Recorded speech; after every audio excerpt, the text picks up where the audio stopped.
important news from the Continental Congress in Philadelphia. But first, I have a letter from the Quartermaster of the Continental Congress to Colonel George Taylor, Ironmaster at Durham Furnace, the contents of which will bear no delay. Written Philadelphia, July 4th, 1776. Dear Sir, General Howe's army are with a sail of 130 British ships at Sandy Hook near the Isle of Manhattan. We hourly expect to hear some important news from there. We have about 10,000 effective men at New York, 6,000 militia from Connecticut, 4,000 marched from Jersey, and Colonel Broadhead's riflemen and others of our troops are marching to join them. 3-pound cannon shot is so much wanted that you are directed to send it down immediately by all means. The day is big with the fate of America, but trust that we shall be able by union and perseverance to establish that freedom and independence which Congress has just declared. I am your humble servant, General Clement Biddle, addressed to Colonel George Taylor, Ironmaster, Durham Furnace. Colonel Taylor, look to your duty, sir.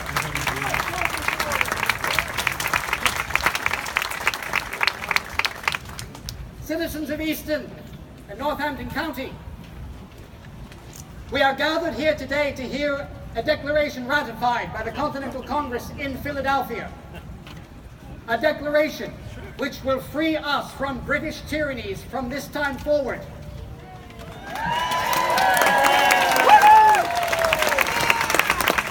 Under the presence of our own flag made by the citizens of Easton, in the presence of Colonel Peter Kitchline, in the presence of the brave men he will soon lead from Northampton County to aid General Washington in his defense of Manhattan with good Pennsylvania rifles. It is my honor to read this declaration, a declaration written by Thomas Jefferson of Virginia, John Adams of Massachusetts, and Pennsylvania's own, the Honorable esteemed Dr. Benjamin Franklin.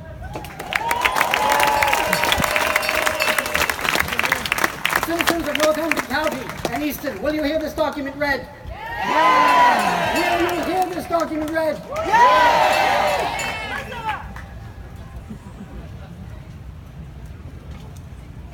In Congress, July 4th, 1776, a declaration by the representatives of the United States of America in General Congress assembled. When in the course of human events, it becomes necessary for one people to dissolve the political bands which have connected them with another, and to assume among the powers of the earth the separate and equal station to which the laws of nature and nature's God entitle them, a decent respect to the opinions of mankind requires that they should declare the causes that impel them to the separation.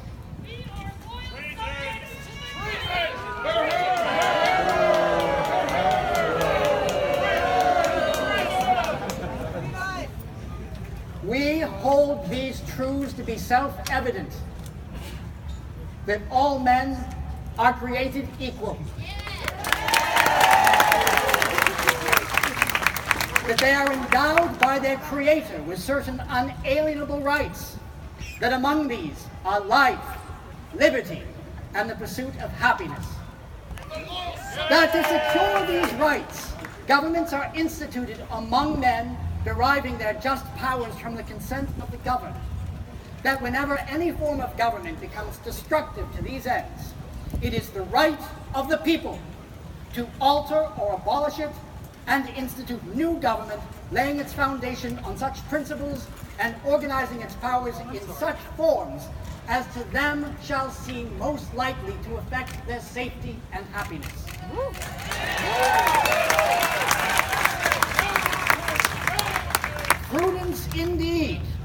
Prudence indeed will dictate that governments long established should not be changed for light and transient causes, and accordingly all experience hath shown that mankind are more disposed to suffer while evils are sufferable than to right themselves by abolishing the forms to which they are accustomed.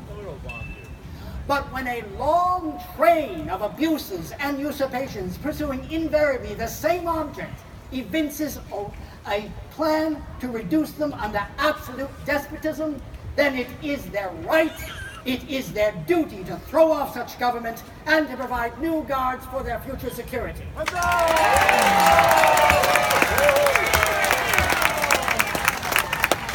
Such has been the patient sufferance of these colonies, and such is now the necessity which constrains them to alter the former systems of government. The history of the present King of Great Britain is a history of repeated injuries and usurpations, all having in direct object the establishment of an absolute tyranny over these states. To prove this, let facts be submitted to a candid world.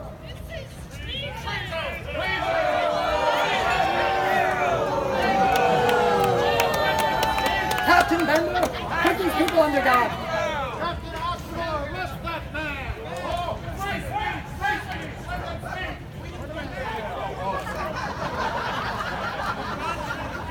Captain Bender, bring them forward. Go back to the Home Depot.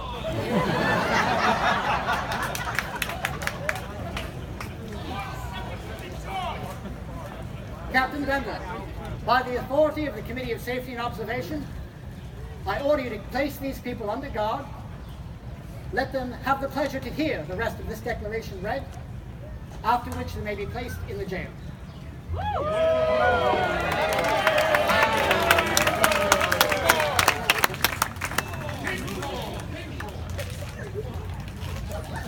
To prove this, let facts be submitted to a candid world. He has refused his assent to laws, the most wholesome and necessary for the public good. He has forbidden his governors to pass laws of immediate and pressing importance, unless suspended in their operation till his assent should be obtained, and when so suspended, he has utterly neglected to attend to them. He has called together legislative bodies at places unusual, uncomfortable, and distant from the depository of the public records for the sole purpose of fatiguing them into compliance with his measures. He has dissolved representative houses repeatedly for opposing with manly firmness his invasions on the rights of the people. He has endeavored to prevent the population of these states, for that purpose obstructing the laws for naturalization of foreigners, refusing to pass others to encourage their migrations hither, and raising the conditions of new appropriations of lands. He has obstructed the administration of justice by refusing his assent to laws for establishing judiciary powers. He has made judges dependent on his will alone for the tenure of their offices and the amount and payment of their salaries. He has erected a multitude of new offices and sent hither swarms of officers to harass our people and to eat out their substance. He has kept among us in times of peace standing armies without the consent of our legislatures.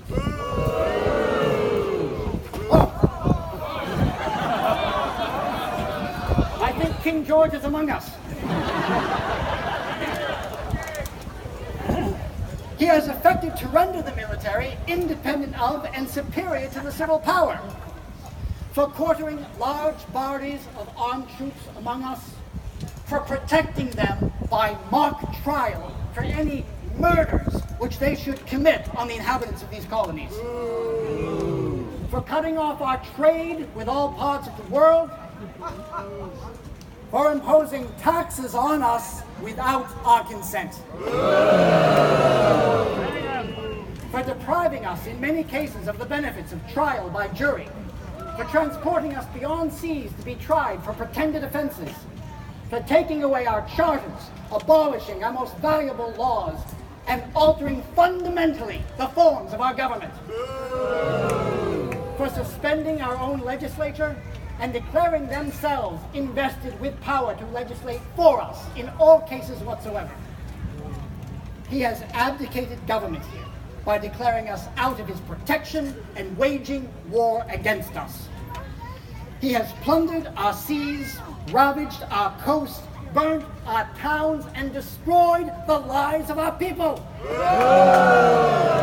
He is, at this time, transporting large armies of foreign mercenaries to complete his works of death, desolation, and tyranny already begun, with circumstances of cruelty and perfidy scarcely worthy of the head of a civilized nation.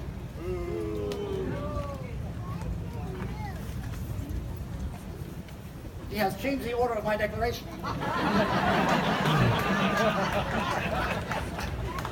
He has constrained our fellow citizens taken captive on the high seas to bear arms against their country, to become their executioners of their friends and brethren, or to fall themselves by their hands. He has excited domestic insurrections amongst us, and has endeavored to bring on the inhabitants of our frontiers the merciless Indian savages, whose known rule of warfare is an undistinguished destruction of all ages, sexes, and conditions. In every stage of these oppressions, we have petitioned for redress in the most humble terms. Our repeated petitions have been answered only by repeated injuries. A prince whose character is thus marked by every act which may define a tyrant is unfit to be the ruler of a free people.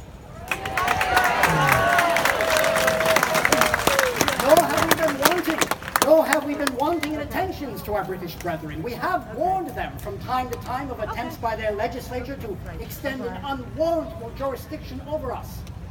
We have reminded them of the circumstances of our emigration and settlement here.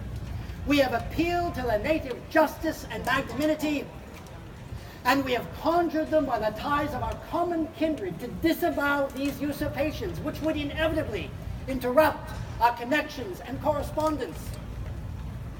They too have been deaf to the voice of justice and consanguinity. We must, therefore, acquiesce in the necessity which denounces our separation, and hold them, as we hold the rest of mankind, enemies in war, in peace, friends.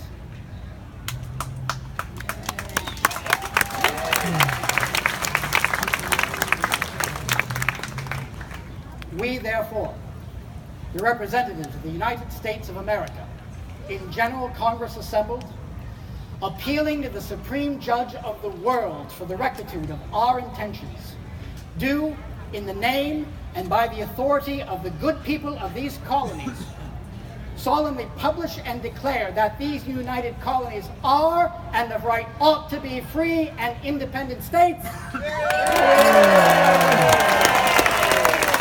That they are absolved from all allegiance to the British Crown, and that all political connections between them and the state of Great Britain is and ought to be totally dissolved. And that as free and independent states, they have full power to conclude peace, contract alliances, establish commerce, and to do all other acts and things which independent states may of right do.